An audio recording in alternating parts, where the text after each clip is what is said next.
Yes, my name's Diane, and my business is Abundant Health, Acupuncture, and Herbs. And the whole purpose of my work and life is to create a map for riding the waves of life in health and peace. So I chose this poem because it has movers and shakers in it, and that's where that term comes from. So it's influential. Our muscles are one of the most influential parts of our body. I like to think of myself as a champion of the muscles. And really the muscles are part of a whole system that we're going to talk about.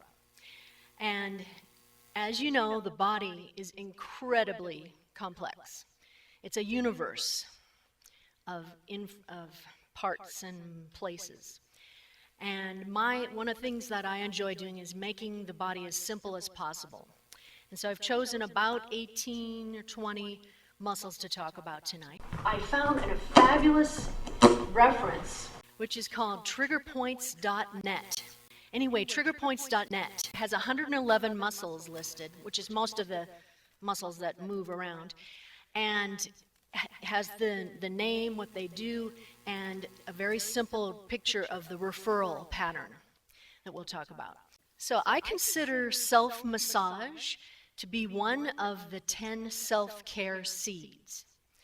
And that little term comes from my children's book, Seeds of Wellness. These 10 self-care seeds, if we do these 10 basic things, and if we learn them when we're in kindergarten, we have a chance of staying healthy our whole life.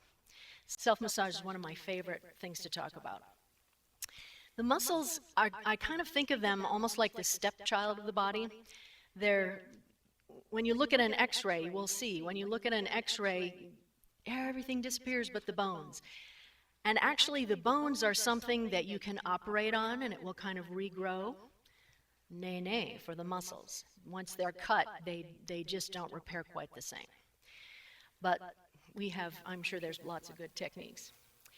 And talking about the muscles might seem kind of like a superficial thing. It's a very physical thing to talk about. But I think of it as a great entree into becoming more aware of our bodies. And I actually would go so far as to say that we've kind of been kept ignorant about our bodies. And, it feels kind of radical to say that. But part of that is that all the parts of the body, it's like any science, it's all in Latin, right? And we said on the poster, I said, can you say sternocleiodomastoid? That's one of the muscles. I mean, what a silly name for a muscle, for us to try to learn that. It's named after the parts that it's connected to, and so I've given a simple, easy name for all the muscles, and feel free to use those, and we're going to go over all of those one by one. You can go to vimeo.com and put in Avenues to Wellness, or put in my name, Diane Smalley, and the talks that have been given here as part of Avenues to Wellness will come up, and you can watch them all again. And so we're going to go over quite a bit of material, and so don't be too concerned if it doesn't all sink in, because a lot of it's on the handout, which I recommend reading a little bit later tonight, because then it'll start to sink in. That's a really good thing to do after you learn something. And then also, you can watch the videos as much as you want. So welcome, everyone. See, I think I know every single one of you. So this is awesome. This is great to have all my friends here. Real basic. There's 3 types of muscles: skeletal, smooth, cardiac. They all have slightly different, quite different types of cells. My favorite one is the heart. Types of cells in the heart are unique, and it never sleeps. It beats, beats, beats all through our life. And just a moment of gratitude for that heart that beats all through our life and keeps us alive. Then we have smooth muscles. And what I like about this picture is, here's kind of what the muscle looks like when it's extended, but then it has these fibers that make it kind of crinkle all up. That's how it works. And smooth muscles do everything from peeing to seeing. And this is the bladder. And I chose to put the bladder on here because you can see that the bladder, except for the layers, on the inside, outside, the bladder is basically a muscle. And it contracts and relaxes. And another thing I learned fairly recently is when the Kegel muscles, the perineum, when that is contracted, the bladder relaxes. kind of handy thing to know. Then, like I said, seeing the iris of the eye here is smooth muscle. And so just the very fact that we can see our way through our life. And then check out this little, that's a hair that, if you didn't see it, when it contracts, that's a muscle that makes the hair rate stand up. So that's a smooth muscle also. So everything from the hairs on our skin to our lungs and so forth. So now let's get more into the skeletal muscles. Like I said, it's a system, musculoskeletal system. And I thought that was kind of cool, all the layers. And what this is showing here is obviously the bones and the muscles, but in between here is more talking about the fascia.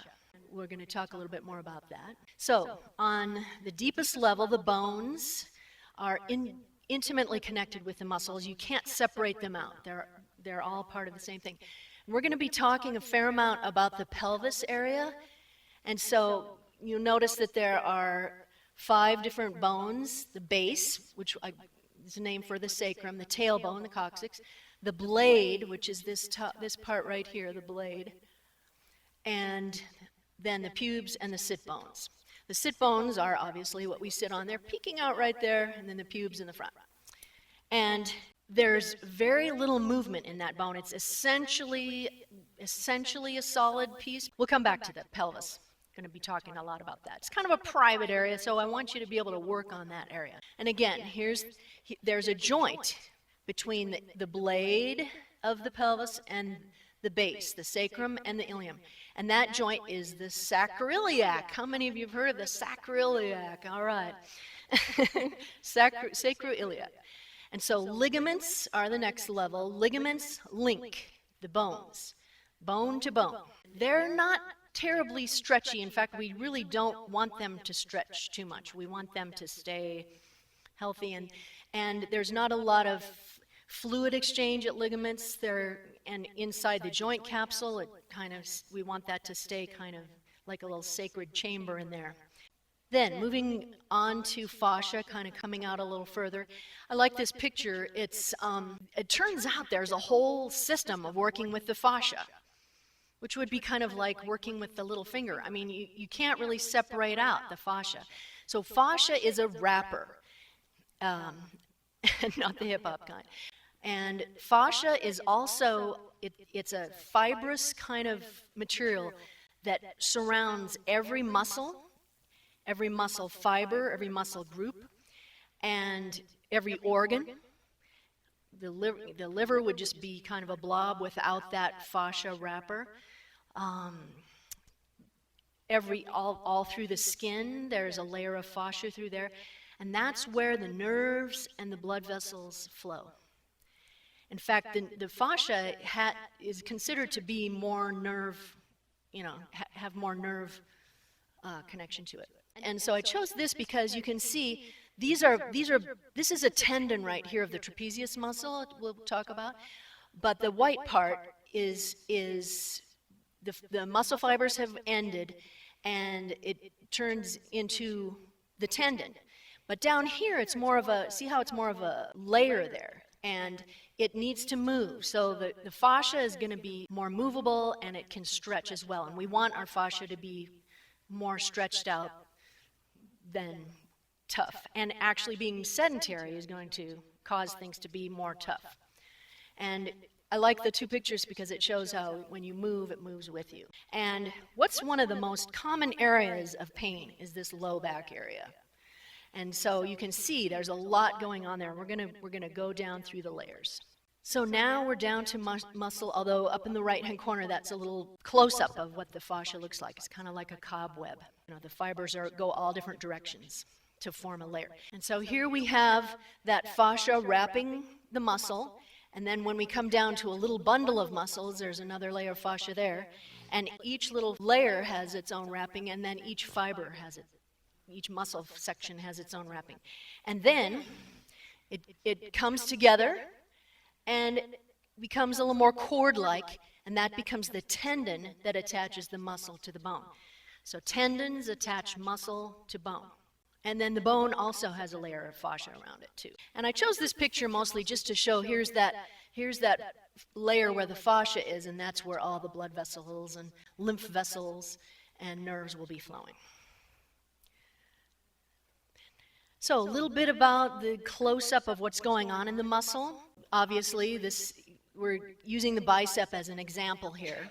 And the bicep is probably one of the muscles we all know. It's like flex your bicep. And it's a short word too.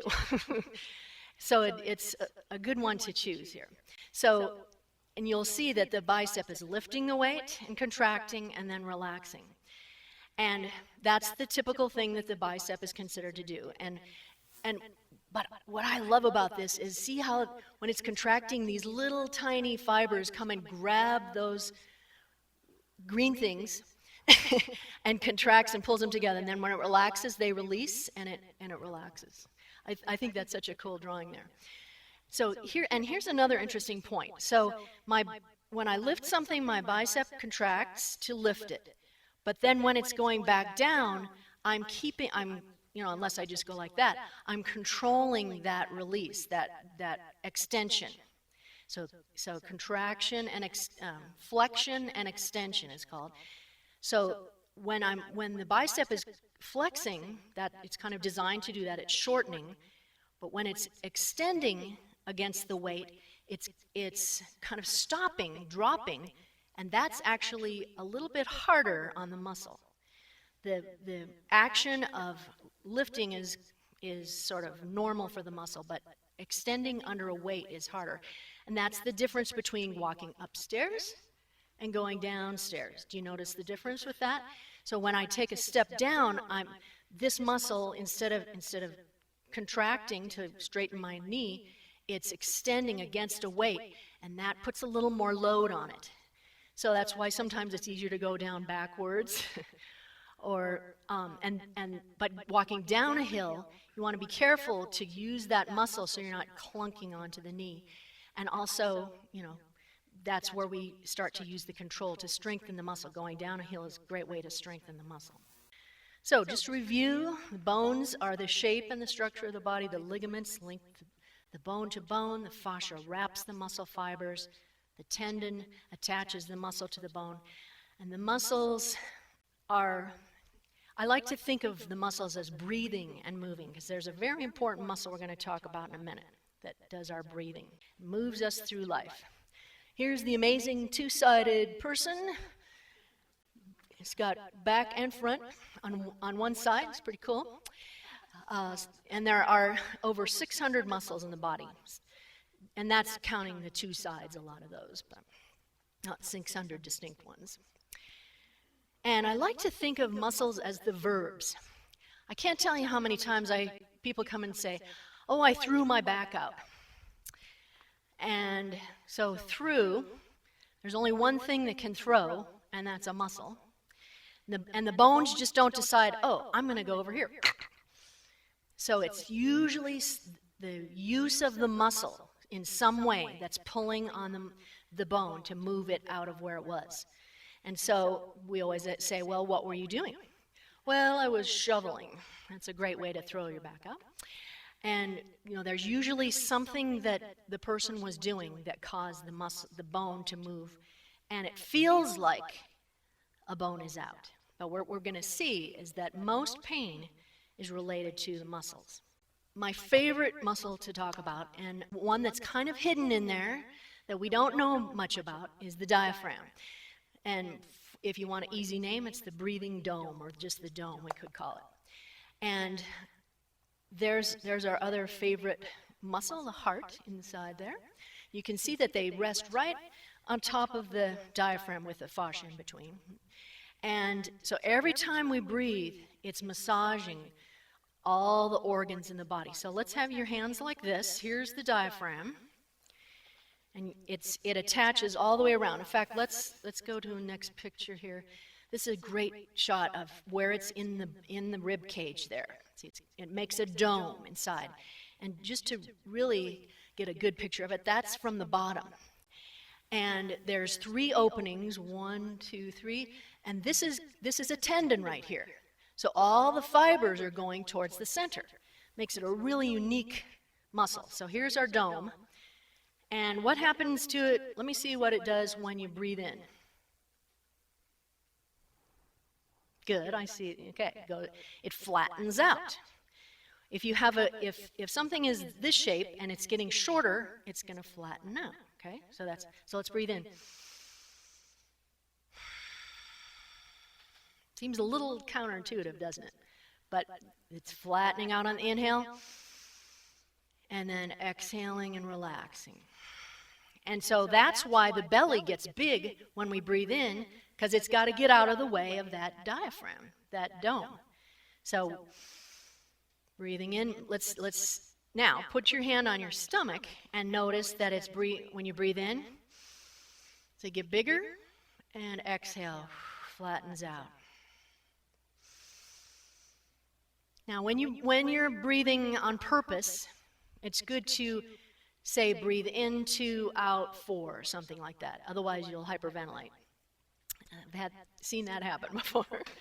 Now we're getting a little more complex here, and here's the diaphragm. It's kind of cut, and we've got some abdominal muscles coming around, and now we're adding another muscle, the deep core, or the iliopsoas. It starts here above the diaphragm, comes down. That's the main part of the psoas muscle. Can you see okay? And it's got some other parts here. It's coming down. It's right next to the spine. There's the spine right there, and here's the pelvis. Everybody oriented? And it's coming down, and then it's joining with some fibers on the inside of the pelvis there. That blade has muscle all covering the whole inside. It joins together, comes down, goes over the pubic bone. There's a ligament there, and comes down and attaches to the top of the thigh bone. Wraps right around underneath it. Now, what would happen if that muscle was tight to this joint right here? It's going to kind of pull it up. A lot of hip replacements in this town and in this country. And so some of that could be caused by the psoas muscle being tight. We're going to see what causes it to be tight here. In an anatomy book, when they're drawing the nerves in, they'll be yellow. Check these big nerves out here. There it says S1 is coming from the sacrum, is right there, the base, the sacrum, the part of the pelvis, coming through the holes, which we'll see in a minute. And that becomes the sciatic nerve. So this is a vulnerable area. There's a lot going on here. And then the third muscle in this triad are the abdominals, the six-pack. You know, we think of this as the six-pack, but really there's abdominal muscle all the way around as well, which we'll see. And here's another picture of the psoas without the diaphragm there, and some other deeper muscles. But here's that psoas again, coming and wrapping around. Now see, here's the thigh bone without the ligament. The last picture had the ligament in there, which was really good to see. You don't see that very often. And so now let's see it without the ligament. And you can see, and there's the actual ball and socket right there. So a lot going on right there. It's a good muscle to know about. We call it the iliopsoas, but we can also call it the psoas, P-S-O-A-S. What it mostly does is, say you're driving in the car and you've got your foot on the gas pedal, that's the psoas. It's kind of working that mostly. It can start the flexion. You know, remember when we did sit-ups as a kid where you'd lie completely flat on the floor and sit all the way up? Well, that first part of starting the sit-up is somewhat the psoas, so there's no point in doing sit-ups like that. That's why we do them with bent knees now. And but at the very top, or say you're running up the stairs and taking 2 stairs at once, that's the psoas muscle. Okay, so then here's all the different pictures of the different belly wall, I call it, the abdominals. We see that they're not all, think of as the abdominals, but they wrap all the way around.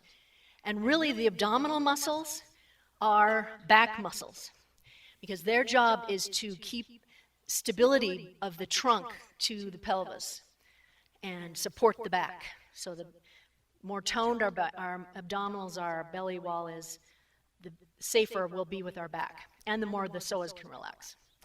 All right, here's that same picture of what we were just doing. The diaphragm also never sleeps. It has a nerve going to it that says contract, and the air flows in, and then relaxes, contract, the air flows in. Isn't that lucky? We don't have to think about it. So there are special nerves that tell the diaphragm to be higher and lower. And as it flattens out, it increases the size of the lung cavity, and so air is going to rush in. So this is just a good little recap here of, well, that didn't work very well, but. So I love this picture though. See that belly rising on the inhale? And then it comes back down. This was actually from a movie. It was pretty cool. When we're sleeping, when we're at rest and sleeping, we're tending to breathe into the belly through the nose, and the exhale is going to be a little longer than the inhale. So when we purposely breathe that way, of extending the exhale, breathing through the nose into the belly, that sends a message up here. It says, oh, I must be safe, I must be relaxed. So that's the best, first, most important way to calm yourself down. We just found that the dome and the wall, the diaphragm and the abdominals work opposite each other. When the diaphragm's contracted, the belly's relaxed, and vice versa. And also, something that we want to know about is that when the abdominals, when the belly wall is coordinated, when it's on, and we're going to do a little exercise in a minute for that, then the psoas can be more relaxed. It's easy for the abdominals, for the belly, to be kind of confused. And this is what happens. This guy's holding his breath. It's a little hard to tell, but that's the best picture I could find. And so he's holding his breath because he's under the impression that when he lifts, it sort of splints the spine. But it triples the blood pressure to the brain when you hold the breath like that to lift a heavy weight. And so you want to exhale on effort. That's the whole point there. And oftentimes you'll hear after an operation, they'll say, now don't lift anything over 5 pounds. Because it's easier to say that than it is to say, be sure to exhale when you lift. Because that takes a lot of rearranging of the brain cells. But that's the idea, is we want to exhale on effort. Okay, coming back to the pelvis. And love this picture. I've got a picture from the back too. And you rarely see a picture of the bones like that with all the ligaments in place. So here's that ligament between the thigh and the pelvis, and that ball and socket is all encased in that ligament. And the one place there's 2 places on the pelvis that there is some movement. And one is right here at the pubic symphysis, it's called, between the pubic bones. It's a little spongy there, it can move a little bit there. And you can't see it in this slide, but there's a joint, the sacroiliac joint, sacrum ilium, sacroiliac joint. And there's those holes that the nerves came through. But look how it's just pasted together with ligaments. It's extremely strong ligaments and very little movement right here. It's kind of a shock absorber. So now turning around from the back, there's that ligament again at the ball and socket joint. And look at all these ligaments holding that all together. Here's the thing that really amazes me. So let's look at the next slide. Amazing disappearing ligaments. And so now we're showing that the muscle attaches there, but it doesn't attach straight to the bone like that because there's a ligament in the way. And I've asked a few physical therapists, when those back muscles come down, do they attach to the ligament, or do they the fibers go through the ligament to the bone? And neither one of them, they both said, I don't know. So at any rate, there's a lot going on right here, because now we've got the back muscles, these very strong back muscles, which we'll come back to that, and the gluteus maximus, the papa bear, I call it, attaching right there at that. And here we're starting to see a little bit of that sacroiliac joint. It's right there. And we're also going to be talking about the hip strap too. So there's a lot of forces on that area. So now we're going to get into talking a little bit more about the muscles and what to do with them. So These are 4 common things that happen in this pelvic area. Low back pain is extremely common. I see a lot of people come to me for that. And the most common place for the pain to be is right at that sacroiliac joint. Now we can see it a little bit more there. It's peeking out. Sciatic pain, traditional sciatic pain tends to go down the back of the leg. And then hip pain is also very common. So like this picture here. Come through here. So she is getting up from sitting down. Have you ever had that experience of driving a long ways and standing up and you kind of go, ugh, like that? That's because she was sitting, and when we're sitting, that psoas muscle, so it goes from the hip joint up to the spine. So now, in this position, the psoas is shortened. Can you see that? And so when we go to stand up, and if the psoas is chronically shortened, it's going to tend to pull the back forward like that, and because it doesn't want to lengthen. This is ideal. It's extended. The psoas is extended in this position. So sitting is one of the hardest things on the back. And a couple of good pictures I found. Obviously, the ones on the left here. See how her head is forward. She's got her legs crossed. And ideally, we want to have the head over the hips. That's true for sitting and walking as well. And I love this one too. I was looking for a picture for this. So leaning forward like that, when we're lined up, when the muscles are lined up, there's very little effort involved. As soon as we start to lean forward, even if we don't even feel it, those muscles are now on. And so she's got the door open under her sink, and she's got her foot up on the sink. And that's a magic thing to realize, is if you have a job where you need to stand for a while, getting one of those Rubbermaid stools or a little stool of some kind to put your foot up on, and then you can trade feet, makes all the difference. Because now, instead of having to have everything lined up, you've got kind of a guy, a prop out there to support your back. When muscles are overused, like leaning forward over the sink, they do 2 things. They tighten up, they spasm, or sometimes they even cramp. And as you know, that's very painful. Like, for instance, a side ache from the diaphragm. Or how many people get cramps at night when they go to bed? It's pretty common.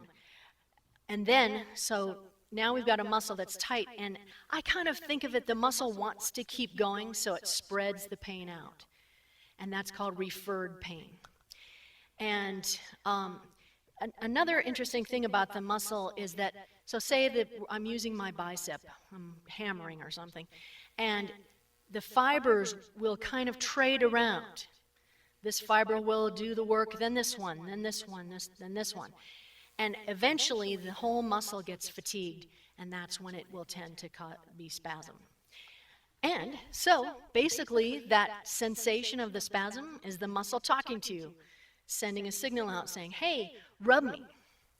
And so that referral pattern can throw us off a little bit, because if we go to rub exactly where it's hurting, it might not be tender there, but it feels like a lot of times people will rub their knee when really the problem is up higher.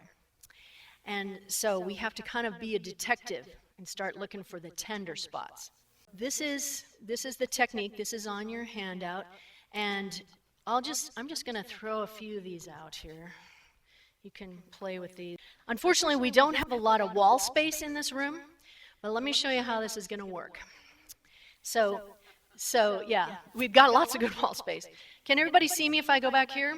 So I'm going to take this, and I'm going to put it on my back, and I'm going to lean up against the wall and massage my back with it.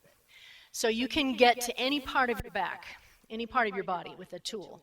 Yeah, so these are just socks with a ball inside. And we can, maybe later people can try using those and find some wall space. This is a fabulous book, the Trigger Point Therapy Workbook. Highly recommend it. They usually have it at Book Juggler. I've got a few copies up here you can look at. There's a 3rd edition now. It has more drawings. which is great. And the text is excellent.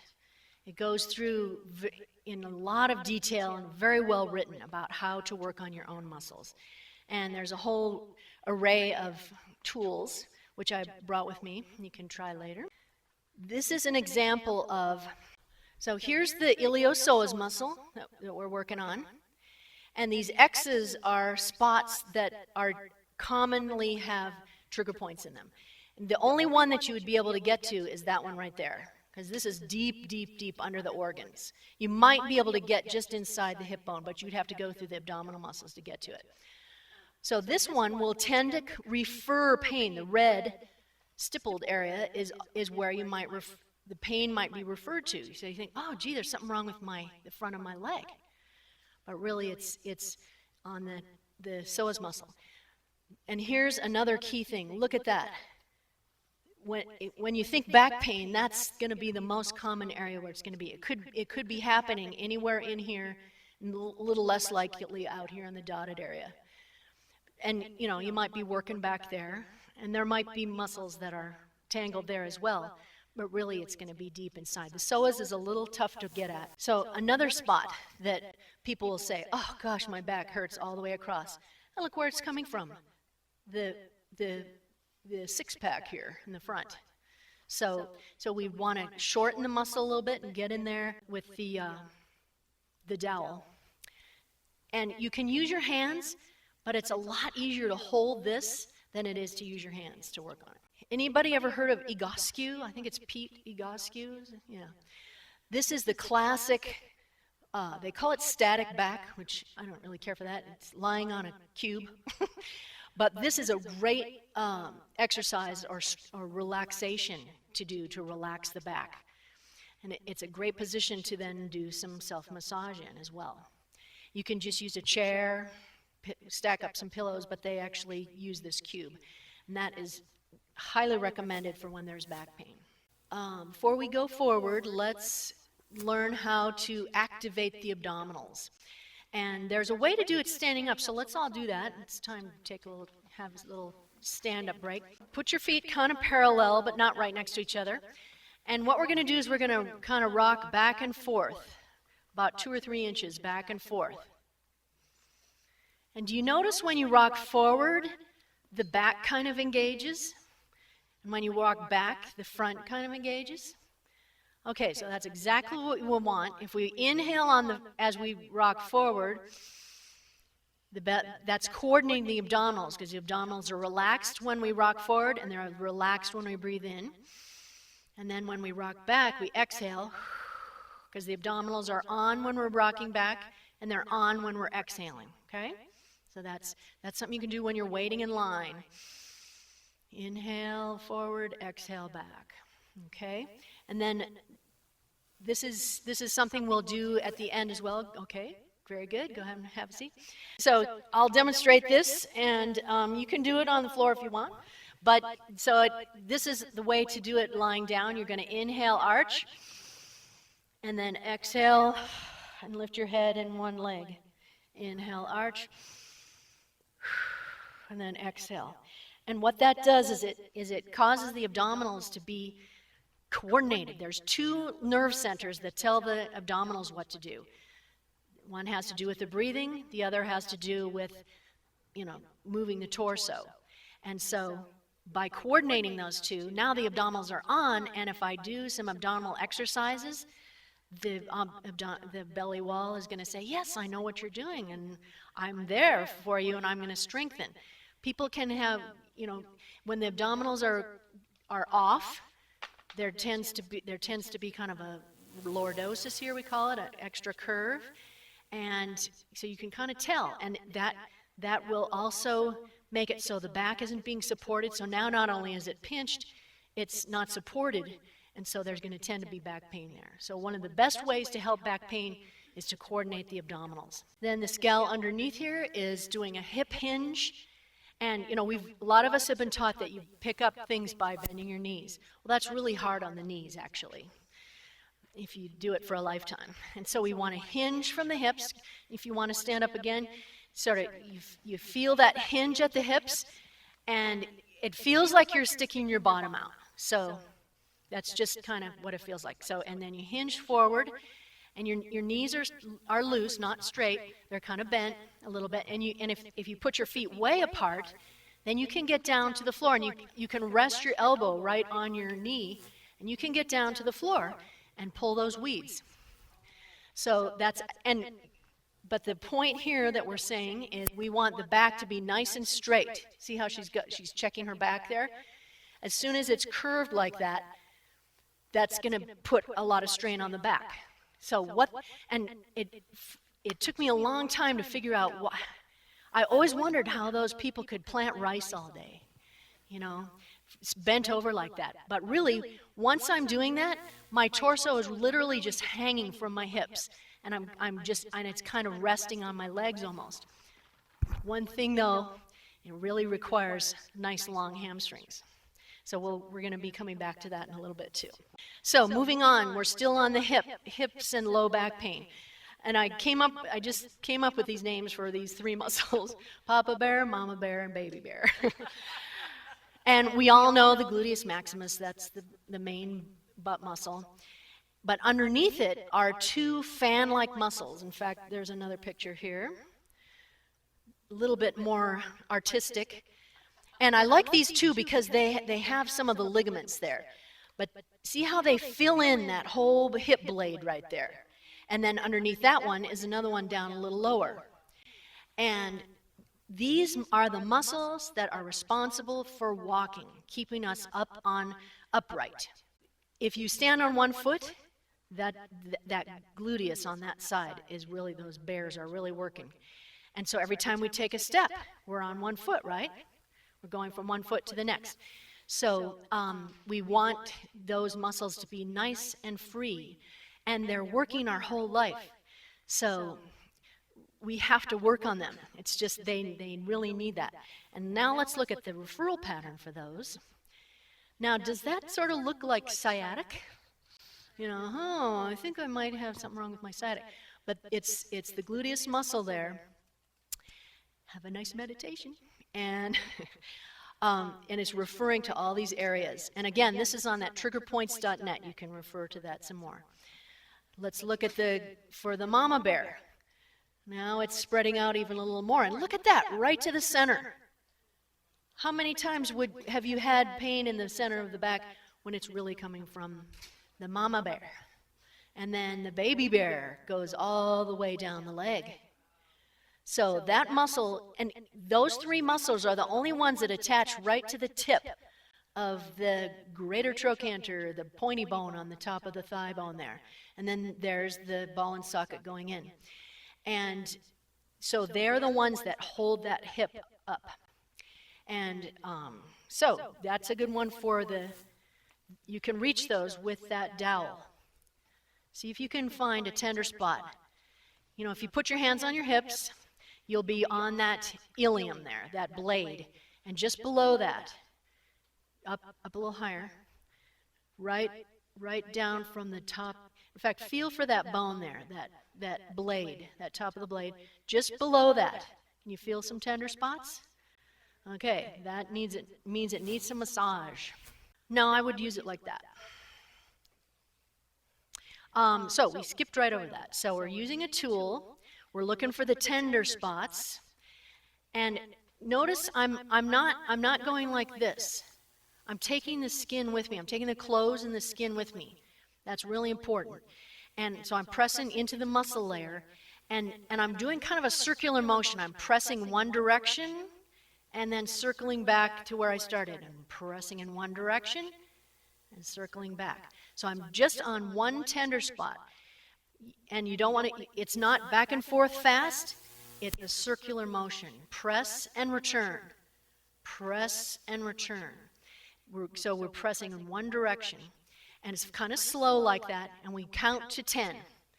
If you find yourself doing, it's like, oh, it feels so good, it hurts so good, but after, half a minute or so, you've kind of bruised it a little bit. So everybody does that.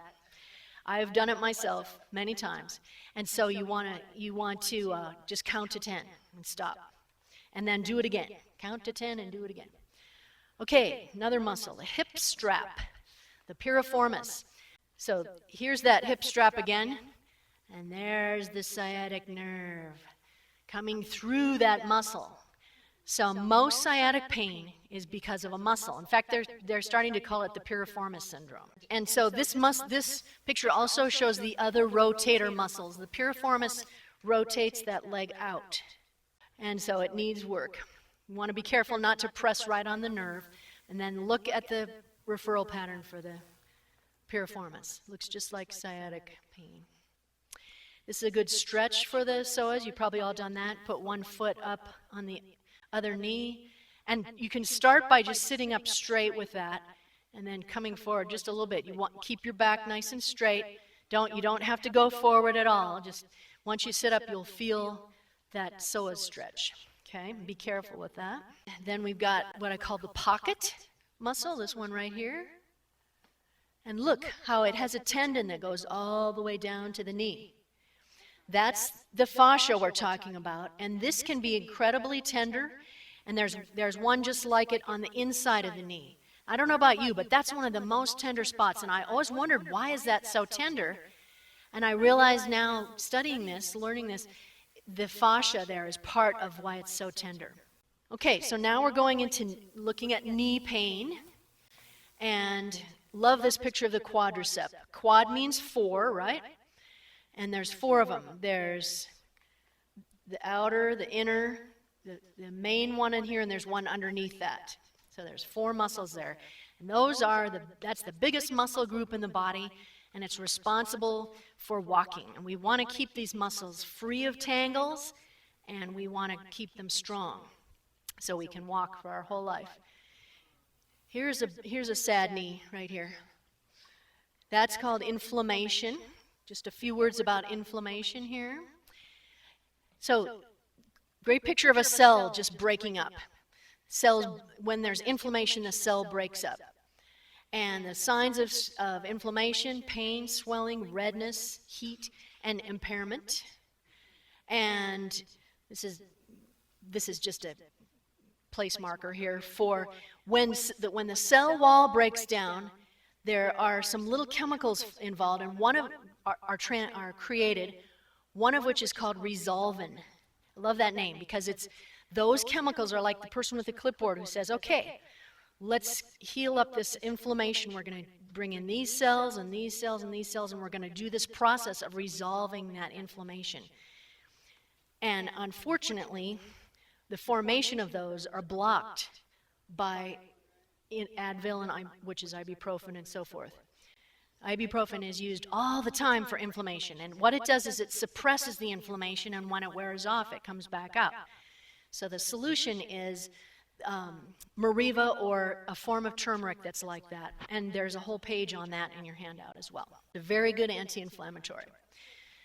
So there's 4 quads. The top one refers right to the knee. This tangle up here is referring right to the knee. And then we've got the middle. It's not going down to the knee so much, but look at that giant area of pain. The middle quad. The inner quad on the inside of the leg, going right to that inside of the knee. It attaches right in there.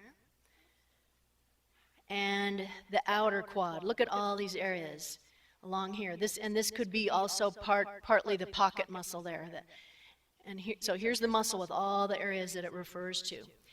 Here's a really key point, is when the muscles are tangled into a knot because of a chronic spasm, they're weaker. So by working out these tangle points, by massaging them out, then the muscle comes back and we have that muscle to use again. Rotator cuff. Shoulder pain, can't lift the arm. I counted 14 muscles that do this. And if any one of those isn't working quite right, it might kind of do that, then it's going to put the work on the other muscles. So we want to find that. And so I name these muscles. So here's the collarbone. And so that's on the front of the shoulder blade. It's a muscle covering the whole front of the shoulder blade. And then here's the back of the shoulder blade with the spine of the shoulder blade right there. It's like a shelf.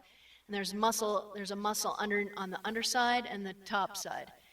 And they come together, and so the rotator cuff is a cuff of muscles. That's the scapula. So if we're having a shoulder blade sandwich or a scapula sandwich, I call those the bread muscles. There's one on the front, one on the back.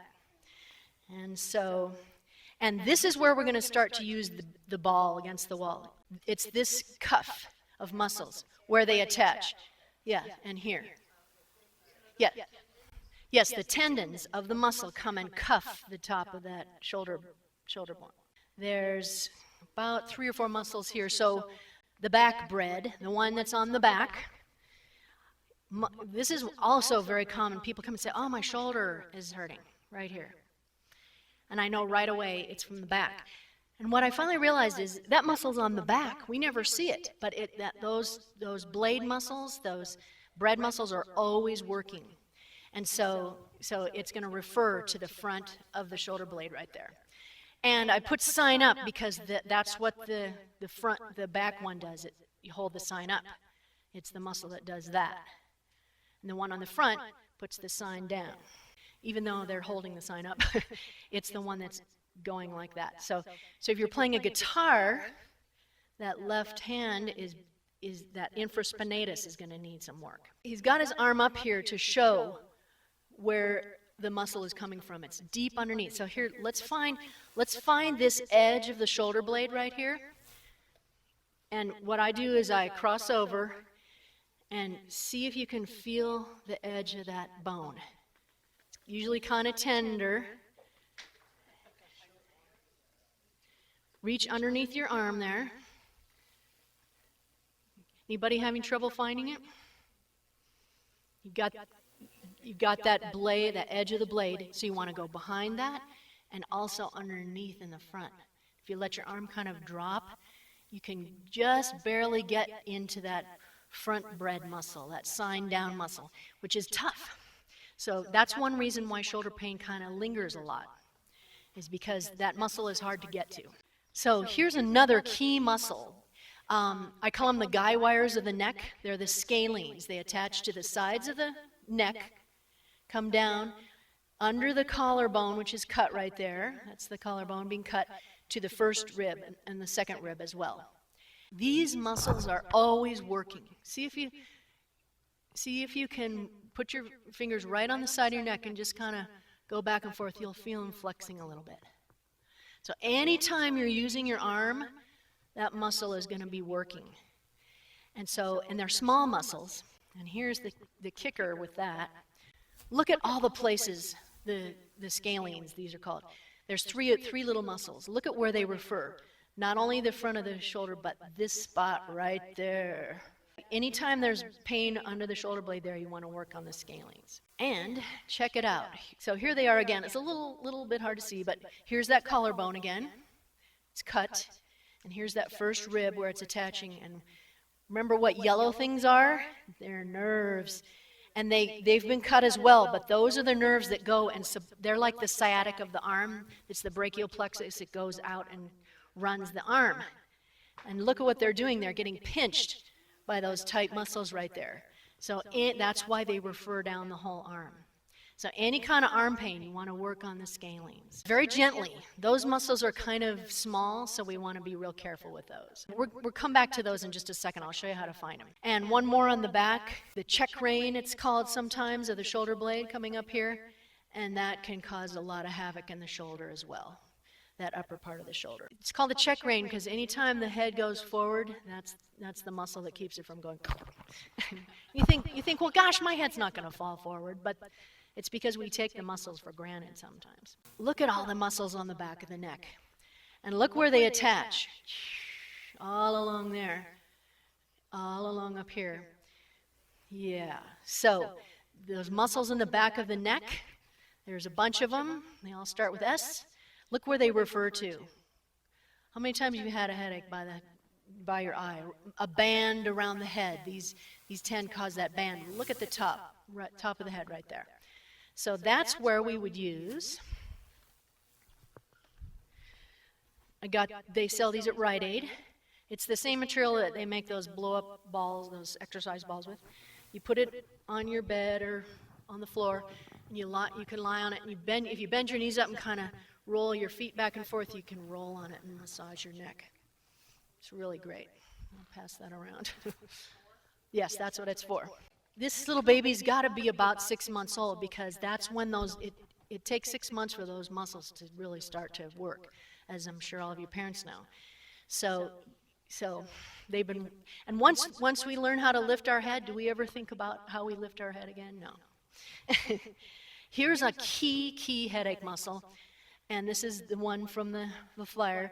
I call it the say no, sternocleiodomastoid. And it's named after the 3 parts. It's connected to the sternum, the cleido, for some reason, is collarbone, and then the mastoid up here. If you say no, you can feel that one working back and forth, right kind of in the front.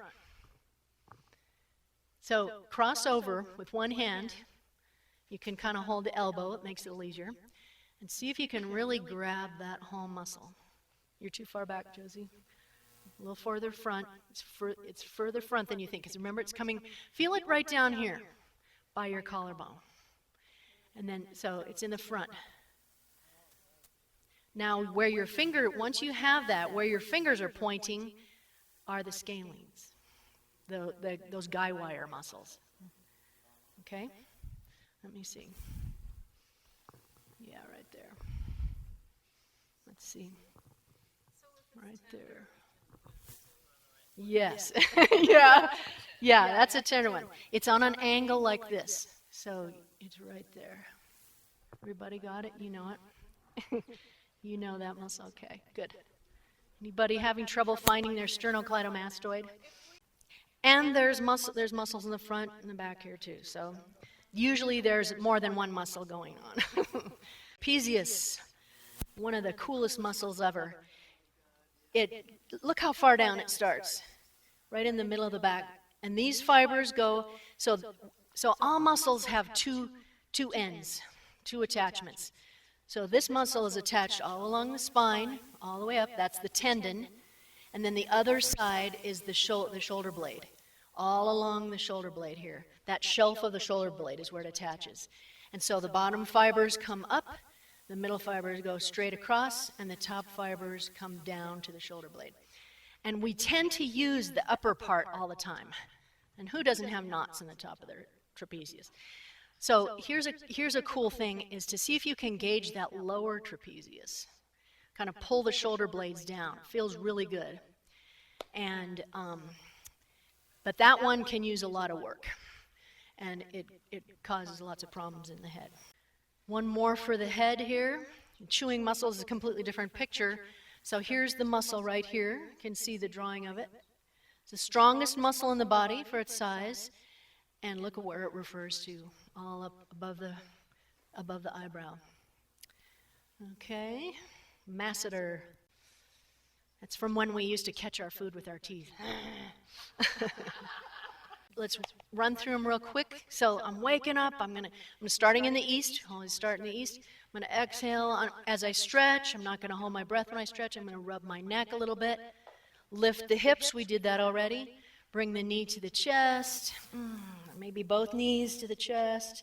Then sit up on the side of the bed. Stretch that hamstring by sitting up straight with a nice straight back. Do the other side. And then bring the shoulder blades together. Let's see if you can all do that. That's a great stretch for the back. And if it hurts to do that, that means you want to do some massage on that trapezius. Because we do so much like this, that this part kind of gets rounded and weaker. Okay?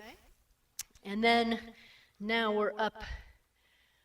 And we're at the kitchen. In the kitchen, and we're going to do a little plank on the kitchen counter. You can do some push-ups. So it's a real gentle way. The body is very heavy. Doing full-on push-ups is a little tough. And then we're going to raise the heels, work the calves. And when I say stretch both calves, that means with the knee straight and with the knee bent. Then we're going to do some squats, work those quads. Keep the knees over the toes, not in front. Put the feet out, do some do some horse stance. You know, when you're working, if the counter's too high, you can put your feet apart like that.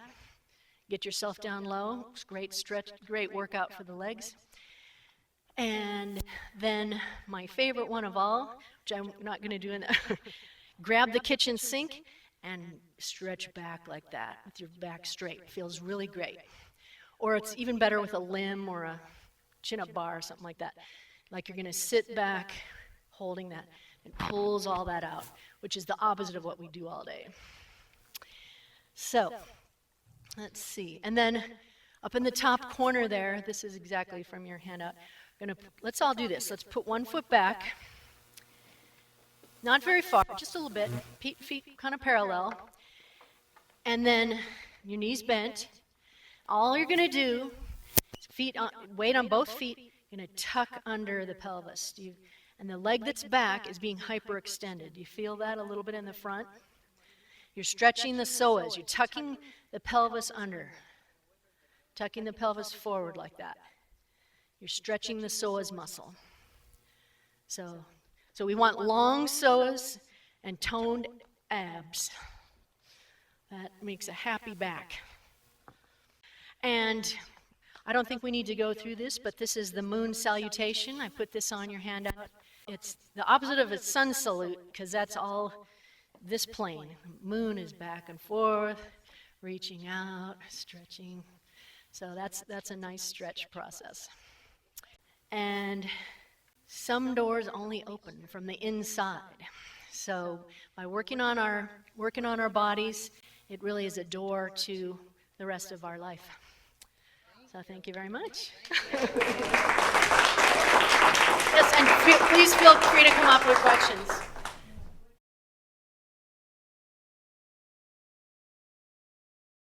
Okay, well, stretching involves using the muscles. And that's because you might be hydrated after no water all night. Dehydrated, thank you. So do you drink plenty of water through the day? Okay. At night, you might try taking some magnesium.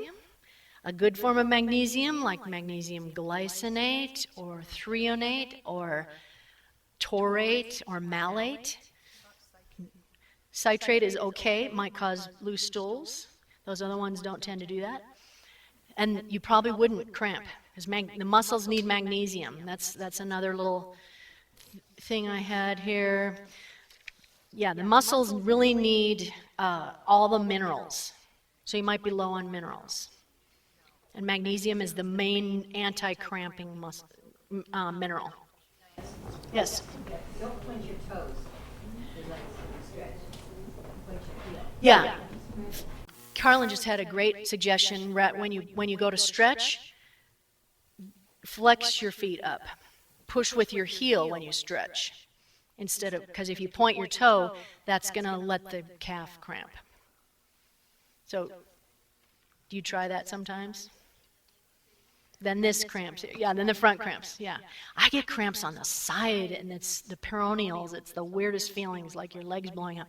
But it's needing more water, and try the magnesium. Yes, Susan? Could you talk about the muscles in relation to arthritis?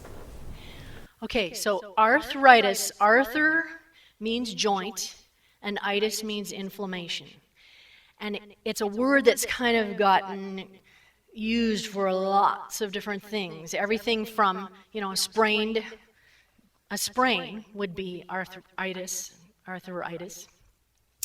But then when it becomes chronic, it's either from taking ibuprofen, because it blocks the resolution of the healing. That's going to be the main cause. And then so let's see, muscles in relation to arthritis. Well, if the muscles are tangled, they're weaker, they're not supporting the joint, and that's especially true in the knees and feet and hips, because as I lose strength in these muscles, the joint is not going to be supported, and so now the joint is going to be hitting itself, and the joint is not going to be working as well. And so when we can work out comb those tangles out and bring the muscle back, then it can support the joint again. If you have inflammation, is it a good idea more to rest that or to stretch it and use it? Definitely rest. They call it RICE, rest, ice, compression, elevation, if that's an acute thing. When the more recent the inflammation is, you'd want to use some cold for a day or so, because that causes the blood vessels to constrict, and then they get tired of constricting, just like when you look at something red, it gets tired of seeing red and it sees green. The nerves then relax, and it allows more circulation than just heat would. Heat can kind of congest things sometimes. But yes, definitely rest and massage and elevation is important too, putting your foot up. Really, so if something was strong enough to break a bone or sprain, and the joint is now inflamed, think of what it did to the muscles. It's going to overstretch those muscles. Also, if we take a fall, God forbid, the muscles tend to tighten up to protect us, and so they're going to be, that trauma can actually cause some cramping of the muscle, and so we want to comb it out. Does that answer your question? Yeah, a little. I mean, specifically more if you have like an ongoing like tendinitis type. Ice, yeah, and so, okay, so we talked about initially ice, then after a day or two maybe, it's good to do hot and cold, and I do hot, cold, hot, cold, hot. And the hot is maybe 5 minutes, 6 minutes, and the ice is 2.5 or 3 minutes. So 6, 3, 6, 3, 6. That's a really good workout because it causes the vessels to do this. But wrapping the joint for a little bit while it's, kind of give it some extra support. But definitely you don't want to keep overusing it because that's just going to cause more trauma. Okay? Mimi was saying that sometimes working on the front helps the back and vice versa. And we saw how the rectus abdominis caused back pain. And yeah, I really go for the tender spot. That's because the tangles are tender, knots are tender. And so they tell us where to rub and comb out that muscle, bring the fibers back to where they want to be.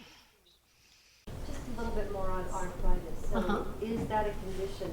It's inflammation. But let's say the rotator cuff. Let's say because there is a lot of shoulder stuff. Mm-hmm. Is that being overly diagnosed as arthritis rather than? Well, it depends. So again, it depends. So looking at the shoulder, a lot of shoulder pain. Now, if there's been an injury, if a person has fallen on the shoulder, that's where we get in trouble with tears and things like that. But if it's just from use, that can also cause tears, and tears are inflaming.